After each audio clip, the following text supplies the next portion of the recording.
We've talked a little bit, not quite as much as we have about Carlos Correa, but we've talked a little bit about Bryan Reynolds, who earlier this offseason asked for a trade from the Pirates. Certainly no shortage of teams that would be interested. Is there a connection between Reynolds and the Texas Rangers worth talking about?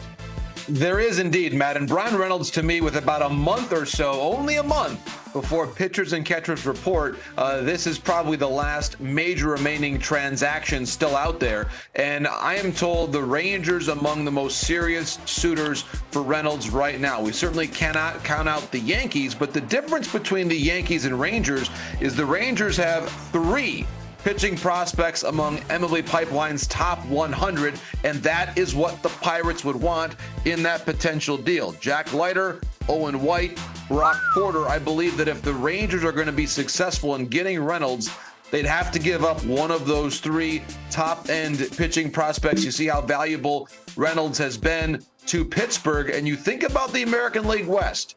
If the Rangers can add Reynolds, in addition to all the pitching work they've done this offseason, all of a sudden they become right part of that conversation to make the playoffs coming out of the American League West. You see it there. Some very busy moves there. They've certainly worked a lot on the pitching staff. DeGrom, Eovaldi, Heaney, Perez, all signed since the end of this offseason, or since the beginning, rather, of this offseason. So certainly some very significant moves on the pitching side, and Reynolds would really round out that lineup if, in fact, he ends up in Arlington, Texas. Now, JP, in order to get those pitching prospects, you want to have years of service. So Reynolds has, 3 years left of control before he goes into free agency. Am I correct with that?